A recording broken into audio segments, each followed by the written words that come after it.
ओम साई राम। कैसे हैं आप लोग? आई होप सब ठीक होंगे। आज मैं कहाँ जा रही हूँ वो सब मैं शेयर कर रही हूँ। ये मेरी बड़ी बेटी है और मैं बड़ी बेटी के साथ छोटी बेटी के प्ले स्कूल जा रही हूँ। दिवाली मेला कहिए, दिवाली फंक्शन कहिए, वो सारा था पेरेंट्स के साथ। तो अचानक ही हमें जाना पड़ा क्योंकि क्योंकि ये 2 दिन धनतेरस से एक दिन पहले का है और उसी दिन मेरे हस्बैंड के दोस्त आने वाले थे। तो हम लोग मतलब थोड़ा सा हो जाते हैं, केरल में रहते हैं तो काफ़ी फिर 1 डेढ़ साल बाद आए थे। तो मना करना हमें अच्छा नहीं लगा और हमने सोचा कि बेटी अकेले चली जाएगी और हस्बैंड का कुछ दिन से लगातार मतलब काम चल रहा है, जो कि बताई थी कि छठ पूजा के बाद ही वो फ्री हो पाएंगे। तो मेरे हस्बैंड भी मना कर दिए कि वो भी नहीं जाएंगे। लेकिन हुआ क्या कि मतलब जब मेरे हस्बैंड बेटी को छोड़ने गए तो मैम लोग ने बोला कि आज तो पेरेंट्स के साथ ही आना है, अकेले बच्चे का अलाउड नहीं है। या तो आप रुक जाइए, लेकिन जेंट्स बहुत ही कम आए हुए थे तो बोले हो सके पॉसिबल है तो आप अपनी वाइफ को यहाँ भेज दीजिए। सभी को 10 बजे पहुंचना था, लेकिन हम लोग 1 घंटा लेट। हाँ, 10 बजे मेरी बेटी कॉलेज के लिए निकल ही रही थी। वैसे तो देखिए बच्चे लोग आजकल अपना जब मन होता है कभी भी छुट्टी कर लेते हैं, लेकिन नहीं मन होता है तो आप थोड़ा सा जिद भी कीजिए तो नहीं मानते हैं। मैंने बोला था कि अगर मैं नहीं भी गई तो तुम चले जाओ, लेकिन उसने बोला नहीं, मुझे भी कॉलेज जाना है। तो फिर मैंने भी फ़ोर्स नहीं किया, क्योंकि वैसे भी मुझे हॉस्पिटल जाना होता है या हस्बैंड को कोई भी काम से जाना होता है तो छुट्टी करवाती हूँ बड़ी बेटी को। तो मैंने सोचा कोई नहीं, इतनी बड़ी बात नहीं है, चले जाओ कॉलेज। लेकिन जब ऐसा कुछ हो गया तो वो भी मान गई और हम लोग फटाफट तैयार होके प्ले स्कूल आ गए। और ये सारा कुछ आप देख सकते हैं, प्ले स्कूल में काफ़ी इन्जॉयमेंट हो रही थी। सारे पेरेंट्स लोग कुछ ना कुछ मतलब गेम, काफ़ी सारा गेम खिलाया गया और कुछ मेरी बड़ी बेटी ने खेला, कुछ मैंने खेला और मतलब बहुत ही अच्छा लगा। डांस, गिफ्ट बांटे गए और ब्रेकफास्ट भी था। मतलब बहुत ही खुशहाल जो एक माहौल होता है फेस्टिवल जैसा, मतलब सब लोग से मिलना। मैं पहली बार एक्चुअली मिली, होने के तो 4-5 महीना हो गया है, लेकिन मैं जा ही नहीं पाती हूँ, मुझे टाइम मिलता ही नहीं है। और वैन लगा दिए हैं तो हस्बैंड भी नहीं जाते हैं, घर के नीचे ही वैन आ जाती है और उसी से फिर मतलब चली जाती है। लेकिन आज मौका मिला तो फिर मुझे भी बहुत अच्छा लगा। और देखिए वर्किंग लेडीज़ मतलब काम के चक्कर में सही में बच्चे को बिल्कुल ही भूल जाते हैं और मेरे साथ वही हुआ। और तो लेकिन जो गलती मैंने बड़ी बेटी के साथ किया, सच बोलूँ तो मैं आज भी वही गलती कह लीजिए या जिम्मेवारी जो मेरी बड़ी बेटी के टाइम पे था, वही सेम जिम्मेवारी अभी भी है। बच्चों लोग के लिए कुछ करना, मतलब कुछ क्या करना, बहुत से ज़्यादा करना, जो एक पिता करते हैं वो सारा फ़र्ज़ मुझे अभी भी निभाना पड़ रहा है। तो जिस वजह से मैं टाइम नहीं दे पा रही हूँ अभी से। तो मुझे यहाँ आके बहुत अफ़सोस हुआ कि मतलब बीच बीच में अगर मैम बुलाती हैं तो आना चाहिए, बच्चे के साथ टाइम बिताना चाहिए।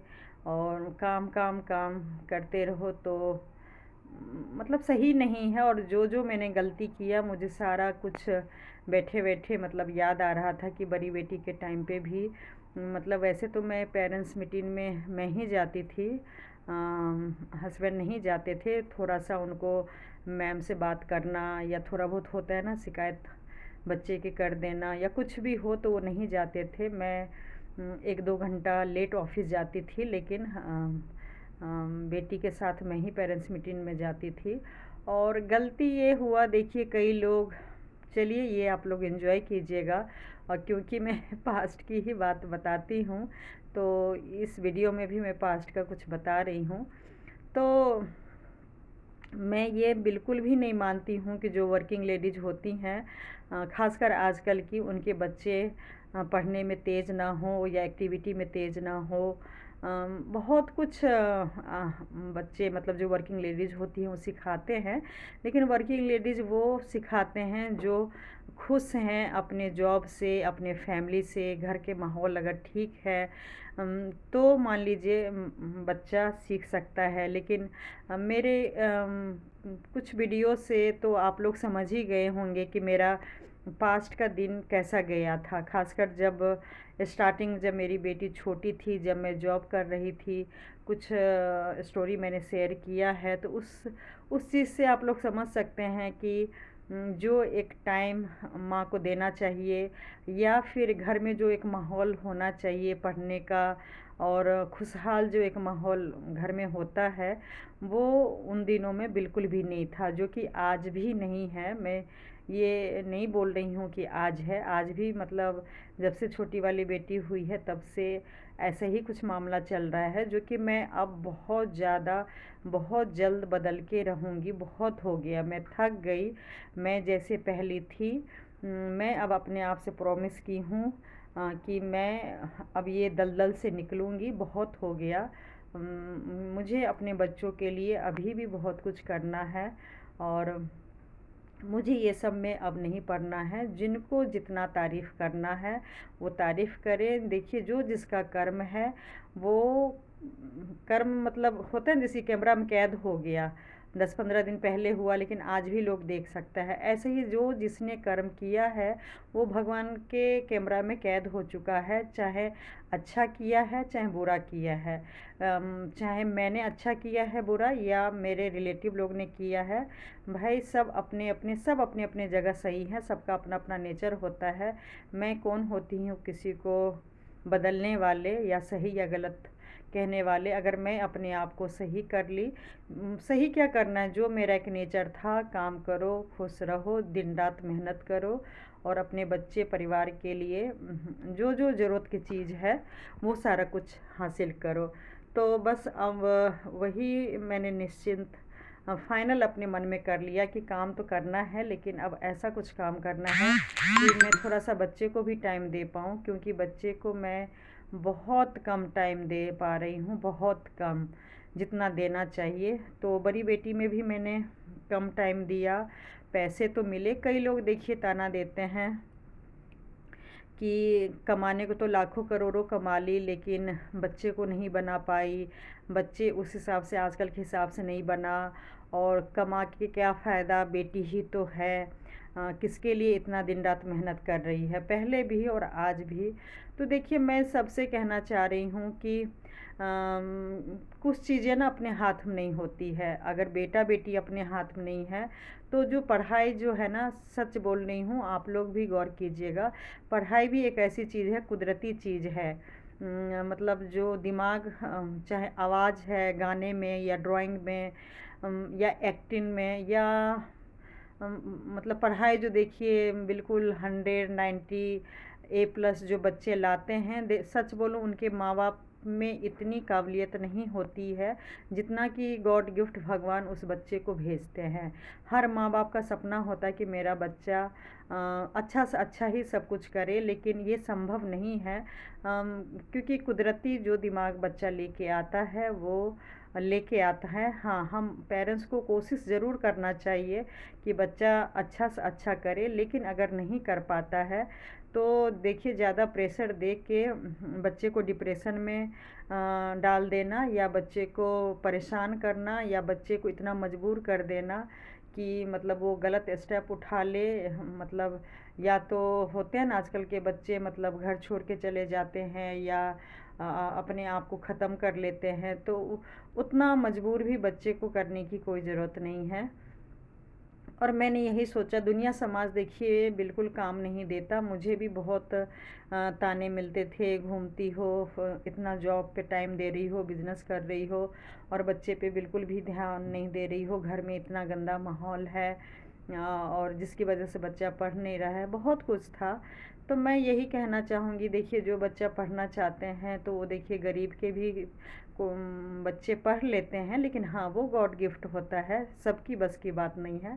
लाखों को एक बच्चा ही मान लीजिए बिना सुविधा के, बिना अच्छा माहौल के भी पढ़ लेता है, लेकिन बाकी देखिए पैसे भी खर्च करने पड़ते हैं और माहौल भी वैसा देना पड़ता है। तो पैसे तो देखिए मैंने अंधाधुंध खर्च किया बड़ी बेटी में, छोटी बेटी का तो देखिए अभी स्टार्ट ही है। कैसा स्कूल लगा वो सब मुझे बताइएगा कमेंट्स करके। और कोशिश की हूँ कि मतलब इस स्कूल में ही ये 2-3 साल पढ़ ले, यहाँ तक नर्सरी केजी है, और फर्स्ट में फिर कोई और स्कूल में एडमिशन कराऊंगी, वो भी बताऊंगी कि ऐसा क्यों प्लानिंग चल रहा है।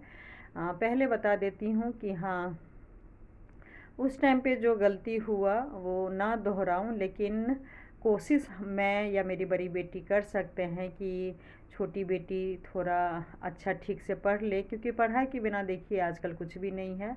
बच्चा अगर पढ़ लेता है तो सच में पूरा मतलब एक क्या कहें, सारा सपना पूरा हो जाता है। जो चाहें अब वो आप अच्छा पढ़ के आप हासिल कर सकते हैं। एक अच्छा संस्कार भी मिलता है, पैसे ही नहीं, अगर आप ठीक से पढ़ते हैं तो एक बहुत ही अच्छा संस्कार भी मिलता है। और उसके साथ मतलब अच्छे से ज़िंदगी मतलब जीना चाहिए।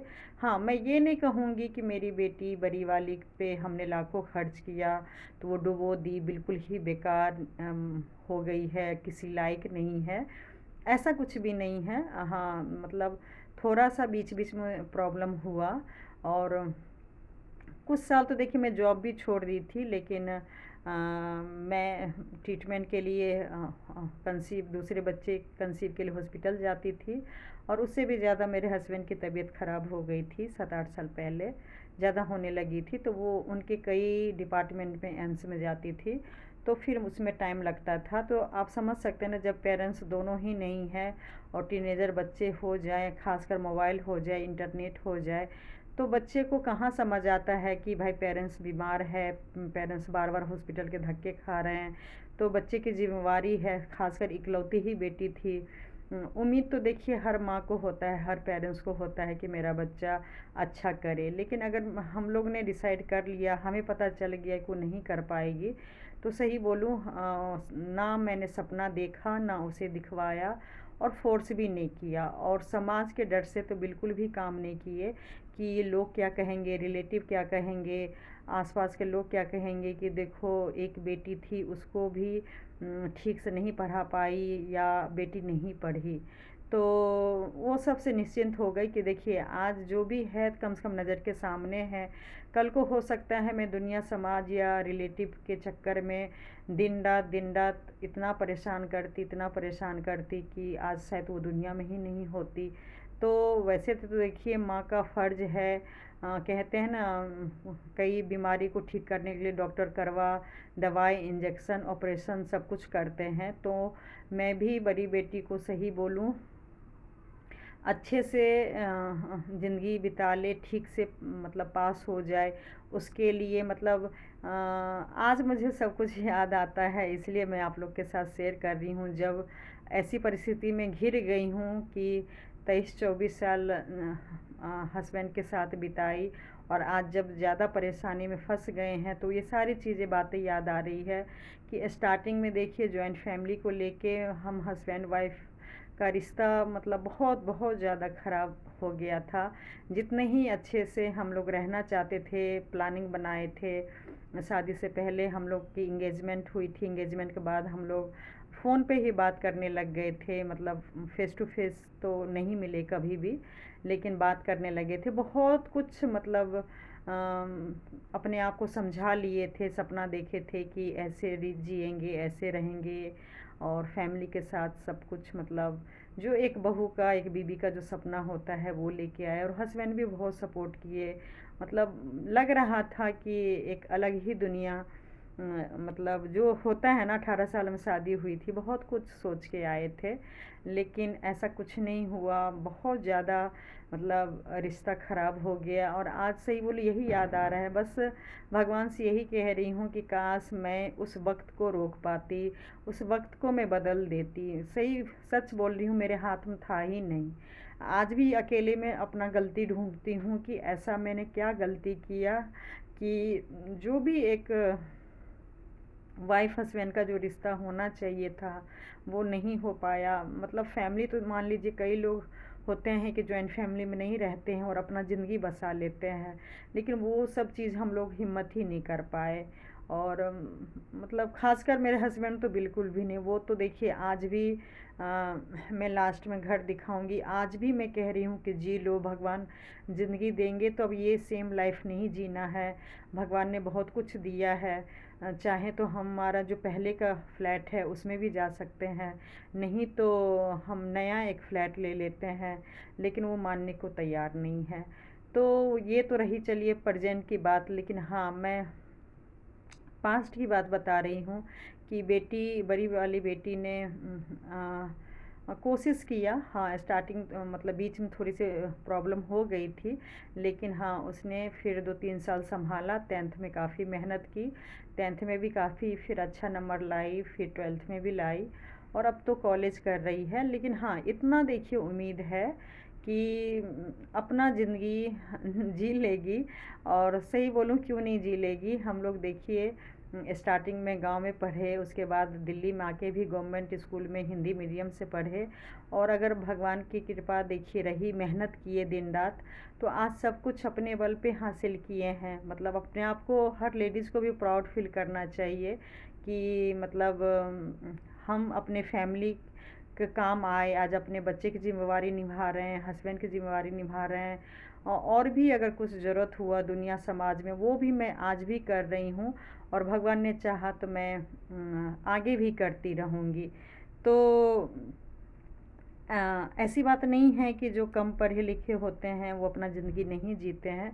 बहुत से लोग को आप देखेंगे 10th 12th पास है, और बिजनेस में किस्मत इतना चमक जाता है कि लोग जो एक ऑफिसर अपने फैमिली बच्चे को रखते हैं, उससे भी ज़्यादा बिजनेसमैन जो कम पढ़े लिखे लोग होते हैं वो भी अपना ज़िंदगी जी लेते हैं। तो मैं ये बिल्कुल भी नहीं कहूँगी कि जो पढ़े लिखे नहीं हैं वो दुनिया समाज में मतलब कटअप कर दो या उनको हीन भावना से देखो। भाई, कोई पेरेंट्स नहीं चाहता है कि उसका बच्चा कम पढ़ी लिखा हो, या मतलब साइंस, कई लोग मतलब देखिए आजकल पूरा इस मामले में तो इतना दुनिया समाज और रिश्तेदार ऐसे हो गए हैं कि जो बच्चा साइंस लिया, इंजीनियर किया, डॉक्टर किया, बस वही दुनिया में सबसे अनोखा अच्छा बच्चा है। और बाकी और अगर कोई सब्जेक्ट लिए हैं या और कोई लाइन में जा रहे हैं तो वो मतलब कुछ भी नहीं है, बेकार है। तो देखिए आजकल सभी को पता है, डॉक्टर इंजीनियर भी कहते हैं भैया ज़रूरी नहीं डॉक्टर इंजीनियर करके ही आप अपना ज़िंदगी बिताइए, आप कुछ भी कोर्स कीजिए, कुछ भी काम कीजिए। हाँ, जो डॉक्टर इंजीनियर देखिए होते हैं वो भी बस अपना ही फैमिली को संभालते हैं, जो बड़े बड़े ऑफिसर होते हैं वो भी देखिए अपना ही फैमिली को संभालते हैं। ऐसा तो नहीं है कि वो रिश्तेदार को बांटते हैं, कोई नहीं बांटता है, सब अपने हिसाब से मेहनत करता है और अपने हिसाब से ही खर्चे करते हैं। तो ऐसा नहीं है कि मान लीजिए मेरे हस्बैंड कम पढ़े लिखे हैं तो वो अपना ज़िंदगी नहीं बिताए। हाँ, कुछ साल से प्रॉब्लम में ज़रूर है, लेकिन ऐसा नहीं है कि उन्होंने अपना जिम्मेवारी नहीं निभाया। और अभी भी अगर ठीक रहे, बात नहीं मानते हैं, अभी भी अगर नया बिजनेस कर ले, काम कर ले, नया घर ले ले, तो ज़िंदगी देखिए हमारी अभी भी चेंज हो सकती है। ऐसा नहीं है कि बहुत बेकार लाइफ हम लोग जी रहे हैं। मैंने वीडियो थोड़ा बहुत तो दिखाती ही हूँ कि मैं किस घर में रह रही हूँ। अभी बहुत ज़्यादा दुविधा हो गया है कि मैं इस घर को छोड़ के दूसरे सोसाइटी में जाऊँ, क्योंकि सब लोग का कहना है कि बड़ी बेटी काफ़ी बड़ी हो गई है, 2-3 साल में अपने ससुराल जाएगी। तो अपना फ्लैट में मतलब रहना चाहिए। प्रॉपर जो फ्लैट होता है 3-4 रूम का, उसमें है मेरे पास इसी सोसाइटी में, या दूसरे सोसाइटी में भी मिलेगा, तो वहाँ जाना चाहिए, यहाँ नहीं रहना चाहिए। और मतलब बहुत सी प्रॉब्लम अभी चल रही है, बहुत कंफ्यूज में हूँ कि सच में छोड़ दूँ यहाँ से कि चली जाऊँ। और अचानक कभी कभी मेरी बड़ी बेटी भी कह देती है, जैसे अभी दिवाली आने वाला था तो बोली अगर फ्लैट होता तो ऐसे सजाते वैसे सजाते, रंगोली बनाते। और सही बोलूँ तो मैं अपनी बड़ी बेटी के लिए ही काफ़ी इस घर में खर्च की हूँ, जबकि पहले भी बोली ये घर बिकने वाला नहीं है। नीचे जो मेरे फादर इन लॉ का घर है वही मेरा जहाँ मैं रहती हूँ वो घर है। तो फिर भी खर्चा किए ताकि बड़ी बेटी को ये एहसास ना हो कि उसके जो कज़न भाई बहन नीचे रहते हैं जॉइंट फैमिली में, वो लोग का फ्लैट अब काफ़ी अच्छा हो गया है, तो बड़ी बेटी को फील ना हो कि हम लोग बेकार से जगह पे रहते हैं, अच्छा जगह नहीं है। तो हमने काफ़ी खर्चा किया है, रहने के हिसाब से बनाया है, लेकिन अब और थोड़ा सा इस घर में प्रॉब्लम है तो वो सब भी ठीक करना है। तो बहुत कन्फ्यूजन का मामला चल रहा है कि हमें इस घर में रहना चाहिए या नहीं। तो देखिए अभी अचानक 2 दिन में ये मकान डील हो जाता। मैं 1-2 वीडियो में भी शेयर की हूँ, मुझे धनतेरस में ये फाइनल करना था। मैं सब कुछ पता कर ली थी, कैसे लोन मिलेगा क्या होगा। डुप्लेक्स ये घर है और नोएडा में ही है, 15-20 मिनट का रास्ता है। वहाँ पर मैं जाती, लेकिन एक तो हस्बैंड का काम और ऊपर से वो बात मानने को तैयार ही नहीं है। उनका कहना है कि कुछ भी हो जाए मैं तो ये घर और सोसाइटी छोड़ के कहीं नहीं जाऊँगा। मुझे पता नहीं ऐसा क्यों बोल रहे हैं। मैं बोल बोल के थक गई कि अब बेटी बड़ी हो गई है, आप एक भी रुपये मत लगाइएगा, बस मैं जॉब कर लूँगी और बस इस ये घर अब ले लेते हैं रहने के हिसाब से। लेकिन हस्बैंड बिल्कुल मानने को तैयार ही नहीं है। और फिर मैंने देखी, अब मैं क्या सोच रही हूँ, छठ पूजा के बाद मैं देखने तो ज़रूर जाऊँगी। ये तो अभी वीडियो ही मिला है, कहाँ है कैसा है, अगर अच्छा सौदा होगा तो लूँगी। लेकिन हाँ, अब इस सोसाइटी में रहने के देखिए बेटी नहीं समझ रही है। कल को मान लीजिए हस्बैंड का रात का काम होता है, रात भर बाहर रहते हैं और हम माँ बेटी लोग यहाँ अकेले रहते हैं। तो सही बोलूँ, जो हमारा सोसाइटी है नीचे जॉइंट फैमिली है, तो सबको पता है कि हम फैमिली के साथ ही रहते हैं और मैं निश्चिंत होकर रहती हूँ कि हाँ पता है कि हमारी फैमिली है। और मैं अपनी बड़ी बेटी को समझाती हूँ कि देखो छोटी बेटी को छोड़ के वो भी जॉब करेगी, 1-2 साल बाद मैं भी करूँगी, तो छोटी बेटी को देखभाल के लिए मान लीजिए अगर हम काम वाली भी लगाते हैं तो उस काम वाली को कम से कम ये तो एहसास होगा ना कि भाई नीचे इनके फैमिली रहते हैं और थोड़ा सा ध्यान केयर करेंगे। तो इसलिए देखिए अभी बहुत कन्फ्यूजन है। बाकी घर देख के तो सही बोलूँ मन करता है कि जल्दी से जल्दी हस्बैंड का इलाज हो जाए और उसके बाद हम लोग ये घर लेके इसमें शिफ्ट हो जाएं। बाकी देखिए साईं बाबा क्या करते हैं।